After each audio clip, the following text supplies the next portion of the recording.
ये होते रहते एक नॉर्मल बात है, क्योंकि भाईचारा भी होता है तो झगड़े भी होते हैं। जहाँ भाईचारा होगा वहीं झगड़े होंगे, जहाँ भाईचारा नहीं वहाँ झगड़े होंगे नहीं। दूर दूर रहेंगे तो क्यों झगड़े होंगे। उसके बावजूद जो झगड़े होते हैं उसमें मीटिंग भी होती है, समझाया भी जाता है एक दूसरे को, तो लगभग वो मान लेते हैं। इक्का दुक्का जो होता है, जो मानता ही नहीं है, वो जाके थाने तक FIR लॉज हो जाती है, लेकिन उसको फाइनल नहीं होता, वो वहीं पे क्लोज होके मैटर सुलझ जाता है, आगे नहीं बढ़ता। गाँव की लगभग गलियाँ पक्की हो चुकी हैं, गांव के जो खेतों के रास्ते थे वो भी लगभग पक्के हो चुके हैं। अंबेडकर भवन, हमारे पहले बिल्डिंग नहीं थी अंबेडकर भवन के नाम से, नई अंबेडकर भवन से 17.5 लाख रुपए की बिल्डिंग बनी है। उसका ग्राउंड भी अलग से 10 लाख रुपए का बना है, बाउंड्री वाल भी निकाली गई है। प्राइमरी स्कूल में बच्चे मिट्टी में नीचे बैठते थे सर्दियों के टाइम पे, जब धूप में बैठाते हैं जैसे टीचर, तो उस ग्राउंड को भी पक्का किया गया। तिरंगा फहराने के लिए हमारे कोई स्टेज नहीं था, हमने स्टेज का भी निर्माण करवाया है। लगभग मैंने 80-85% काम पूरे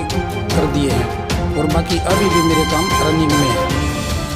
की बहुत ज़्यादा अहमियत है, ज़्यादा से ज़्यादा बढ़ चढ़ के वोट डालना चाहिए। वोट की तभी ताकत पता लगती है जब हम डालेंगे, उससे पहले इंसान को खुद को ही नहीं पता होता तेरी वोट की ताकत क्या है। नमस्कार, मैं हूं आपका दोस्त विनोद शर्मा और आप देख रहे हैं भिवानी अपडेट। आज मौजूद हैं मोहम्मद नगर गांव में, जिसे मनफरा के नाम से भी जाना जाता है। ग्रामीण और इनके आसपास के इलाके के लोग मनफरा गांव से बुलाते हैं। सरपंच इस गांव की हैं श्रीमती बलकेश, और सरपंच प्रतिनिधि आज हमारे साथ मौजूद हैं श्री राजेश कुमार। उनसे बातचीत करेंगे, हम जानेंगे किस प्रकार से गाँव में विकास कार्य हुए, 5 साल का कार्यकाल कैसा बीता और अब क्या मन में चल रहा है। सरपंच के प्रति ग्रामीण क्या सोचते हैं, क्या सोच रखते हैं, और वोट जो है वो किस बात पर उन्हें मिला और उस बात को, उस काम को वो करवा पाए या नहीं करवा पाए। तो राजेश जी नमस्कार। नमस्कार जी। सरपंच की बात करूंगा शुरुआत, तो जब सरपंची से ही हम कर रहे हैं, तो इलेक्शन लड़ने का मन कैसे हुआ और कैसे चुने गए। सर, इलेक्शन लड़ने का तो मन था ही नहीं, न हमने सोचा था कि हम सरपंच बनेंगे, क्योंकि हमारा कॉन्ट्रैक्टर का काम ऑलरेडी भिवाड़ी पहले ही चल रहा था। न हमारा कोई यहाँ सोच विचार था गांव में आके इलेक्शन लड़े। तो ऐसे ही परिवार ने इकट्ठा होकर उन्होंने अपना प्रोग्राम बनाया, भाई अब की बार हम सरपंच इनको चुनेंगे।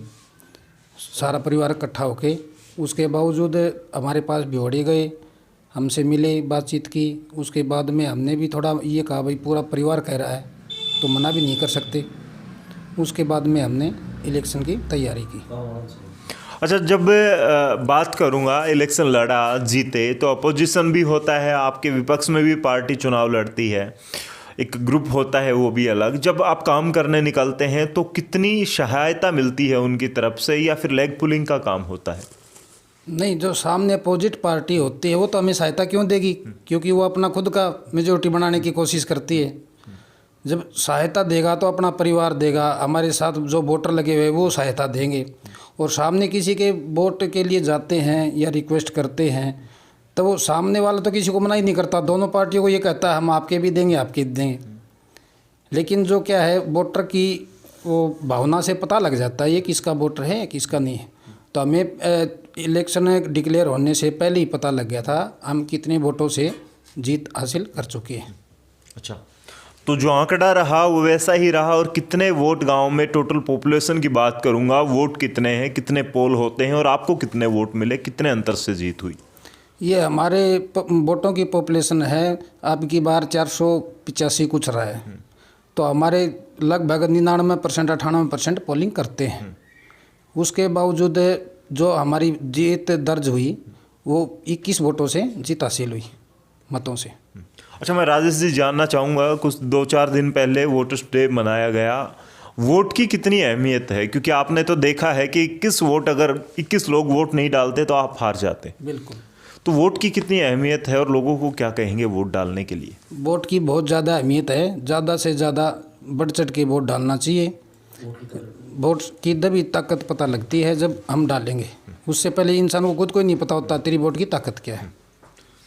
मैं जानना चाहूँगा, जिस काम के लिए ग्रामीणों ने आपको चुना वो काम आप करवा पाए या नहीं करवा पाए, कितने विकास कार्य आपने गांव में करवाए हैं, आपकी पंचायत ने करवाए हैं। देखो, जो ग्रामीणों ने मेरे को जिस विश्वास से चुना था, लगभग मैंने 80-85% काम पूरे कर दिए हैं और बाकी अभी भी मेरे काम रनिंग में है। उसके लिए एस्टीमेट वगैरह गया हुआ है, मंत्री जी से अप्रूवल भी मिल चुकी है। जल्दी हमारे ग्रांट में पैसा आएगा और वो काम सुचारू रूप से चालू हो जाएंगे। गांव की लगभग गलियां पक्की हो चुकी हैं। गांव के जो खेतों के रास्ते थे वो भी लगभग पक्के हो चुके हैं। अंबेडकर भवन, हमारे पहले बिल्डिंग नहीं थी अंबेडकर भवन के नाम से, नई अंबेडकर भवन से 17.5 लाख रुपए की बिल्डिंग बनी है। उसका ग्राउंड भी अलग से 10 लाख रुपए का बना है। बाउंड्री वॉल भी निकाली गई है। प्राइमरी स्कूल में बच्चे मिट्टी में नीचे बैठते थे सर्दियों के टाइम पे, जब धूप में बैठाते हैं जैसे टीचर, तो उस ग्राउंड को भी पक्का किया गया। तिरंगा फहराने के लिए हमारे कोई स्टेज नहीं था, हमने स्टेज का भी निर्माण करवाया है। सीवरेज की अच्छी व्यवस्था है, साफ़ सफाई समय पे होती है। स्ट्रीट लाइटें भी लगवाई गई। शमशान भूमि में शेड भी बनवाए गए। बस स्टैंड के ऊपर फुटपाथ भी बनाए गए और अच्छी सुविधा है। पानी की भी सुविधा है। जैसे लाइट हमारे लगभग यूँ मानो आप गर्मी का टाइम था, उस टाइम पे आंधी से पोल वगैरह टूट गए थे, तो उस टाइम पे कहीं भी दिक्कत हो रही थी पूरे पानी की, ट्यूबवेलों पे, और पानी की सप्लाई नहीं थी। तो उस टाइम पे मैंने जनरेटर मंगा के बाकायदा पूरे गांव में पब्लिक हेल्थ के ट्यूबवेल के कनेक्ट करके उसको चलवाया। 5-6 घंटे पूरे गांव में पानी की वो जल योजना का वो सुचारू रूप से काम किया। उसके बावजूद फिर ट्यूबवेलों पे दिक्कत आ गई। ट्यूबवेलों पे भी मैंने उसको जनरेटर को भेजा। हर ट्यूबवेल पे जा जाके उनकी टंकियाँ भर के आए, तो मैंने कोई दिक्कत नहीं रहने दी। मेरी तरफ से पूरी कोशिश की। मैं बात करूंगा, कोरोना एक टाइम ऐसा रहा जिसमें कि सरपंच को बड़ी चुनौतियों का सामना करना पड़ा। एकदम से ये हो गया कि लॉकडाउन लागू होगा, घर से बाहर किसी को नहीं निकलना है। तो मुखिया के तौर पर बात करूं, श्रीमती बलकेश सरपंच हैं, आप प्रतिनिधि के रूप में मौजूद रहते हैं हर वक्त गाँव में। फिर कैसे मैनेज हुआ, कैसे समस्या से सुलटे और कैसे सुलझा ये सब सिस्टम? देखो, कोरोना के टाइम पे लगभग सभी को दिक्कत हुई है।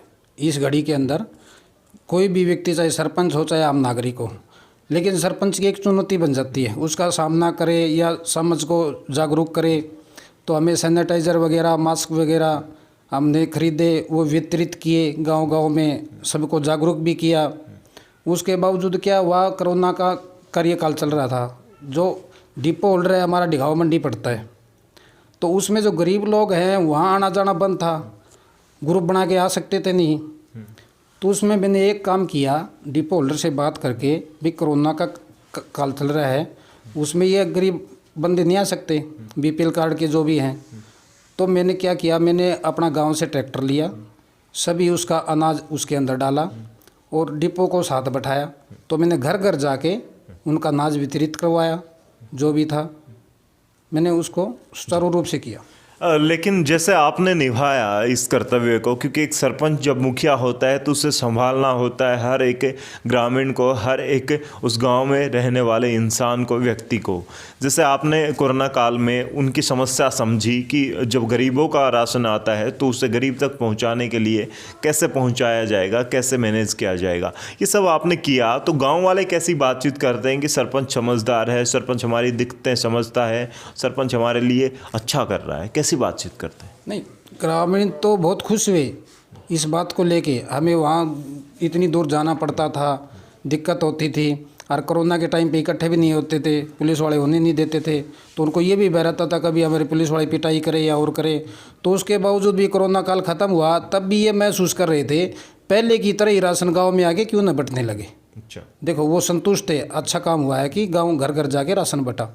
तो उनको मैंने कहा अब कोरोना काल का टाइम ख़त्म हो चुका है, आप वहीं से अब राशन आपको लाना पड़ेगा, न कि गांव में सुविधा होगी। अच्छा, मैं बात करूंगा, गांव में झगड़े वगैरह हो जाते हैं तब भी एक मुखिया की जिम्मेवारी बनती है। सरपंच प्रतिनिधि के रूप में या सिर्फ सरपंच जो श्रीमती बलकेश हैं, वो पंचायत में कैसे सुलझाया करती इन मामलों को, कैसे लोगों को समझाया करती? कितनी FIR कटी इस दौरान? आपके 5 साल के कार्यकाल में कितने झगड़े हुए, कैसे मैनेज किया? देखो, गाँव में तो झगड़े होते रहते, एक नॉर्मल बात है, क्योंकि भाईचारा भी होता है तो झगड़े भी होते हैं। जहाँ भाईचारा होगा वहीं झगड़े होंगे, जहाँ भाईचारा नहीं वहाँ झगड़े होंगे नहीं। दूर दूर रहेंगे तो क्यों झगड़े होंगे। उसके बावजूद जो झगड़े होते हैं उसमें मीटिंग भी होती है, समझाया भी जाता है एक दूसरे को, तो लगभग वो मान लेते हैं। इक्का दुक्का जो होता है, जो मानता ही नहीं है, वो जाके थाने तक FIR लॉज हो जाती है, लेकिन उसको फाइनल नहीं होता, वो वहीं पे क्लोज होके मैटर सुलझ जाता है। अच्छा। आगे नहीं बढ़ता। अच्छा राजेश जी, मैं एक बात जानना चाहूँगा, क्योंकि जब पंचायतों के बीच में मैं जाता हूँ तो हर कोई यूँ कहता है कि सरकार से अच्छी राशि मिली, सरकार ने अच्छी सपोर्ट की, कुछ कहते हैं कि सरकार से ठीक ठाक है, मीडियम जो सरकार की जो रही सपोर्ट वो रही उनको। आपको कैसी सपोर्ट मिली, आपकी इस पंचायत को कैसी सपोर्ट मिली, इस सरकार से कितने संतुष्ट हैं? देखो, पंचायत इससे सरकार से संतुष्ट है, ऐसा कोई नहीं है कि कोई भ्रष्टाचार हो और कोई बात हो। रही बात दूसरी सपोर्ट की, ऐसी सपोर्ट की तो हमें कोई खास जरूरत पड़ती नहीं है। सरपंचों को पड़ती है तो ग्रांट की जरूरत पड़ती है। वही बात करना। हाँ, तो ग्रांट की जरूरत पड़ती है, तो उसमें अच्छी सपोर्ट मिली हमें जो भी मंत्री जी से कहा, मंत्री जयप्रकाश दलाल जी से जो भी हमने कहा उसने मंजूर किया, ऐसी कोई दिक्कत नहीं है। जैसे मैंने पिछली बार ये जिम हॉल पास करवाया, एक बस स्टैंड पे फुटपाथ के लिए कहा था, एक अम्बेडकर भवन के लिए कहा था, एक बाहर सीवरेज का नाला था उसके लिए, तो 3-4 फाइलें थी मेरी, 38-40 लाख के लगभग होगी, 38-40 के लगभग सारी मंजूर करवा दी। तो मैं जानना चाहूँगा, दोबारा से इलेक्शन आने वाले हैं, दोबारा से लोग तैयारियां कर रहे हैं, आपके दिमाग में क्या चल रहा है, लोग क्या बात करते हैं, जो आपके गांव के वोटर्स हैं वो क्या बातचीत करते हैं? देखो, वोटर तो अपनी अपनी बातचीत करते रहते हैं, अब की बार कौन सरपंच आएगा, किसको बनाएंगे, क्या करेंगे, वो तो ग्रामीण एरिया में चलता रहता है। बाकी जो भी प्रतिनिधि आएगा हम उसके साथ हैं, उसका सहयोग करेंगे, ऐसी कोई दिक्कत नहीं है। अच्छा, मैं बात करूंगा भाईचारा कैसा है गांव में, आपके साथ कैसी बनती है, क्योंकि अपोजिशन भी चुनाव लड़ता है, लोग वोट नहीं डालते, उनके साथ भी तालमेल बनाए रखना पड़ता है। और लोगों ने जिन्होंने आपको वोट दिए, आपको सरपंच बनाया, आपकी फैमिली से श्रीमती बलकेश जो हैं उनको वोट दिए, तो क्या कहना चाहेंगे उन वोटर्स को और उस भाईचारे को जिन्होंने 5 साल के साथ आपके साथ रहे, वो जुड़े रहे और आपको ऐसे ही आगे बढ़ाते रहे? देखो, जो भाईचारा होता है वो खाली इलेक्शन टाइम पे एक अलग होता है, उसके बावजूद 5 साल ऐसे होते हैं जैसे सभी इकट्ठे हैं।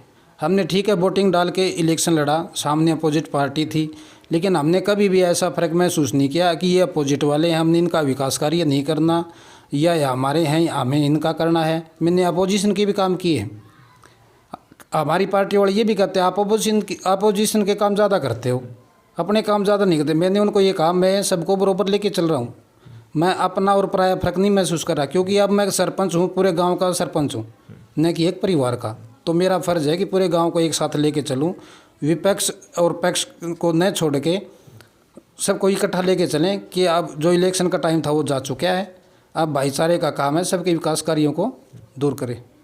तो आपने देखा हमारे साथ मौजूद थे सरपंच प्रतिनिधि मनफरा, जो कि मोहम्मद नगर नाम से जाना जाता है, उस गांव के सरपंच प्रतिनिधि हमारे साथ मौजूद थे, उनके साथ हमने बातचीत की।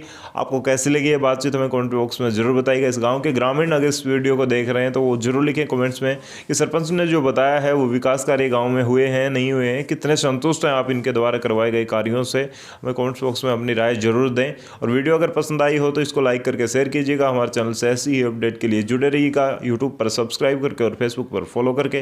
तब तक के लिए धन्यवाद। राम राम, जय हिंद।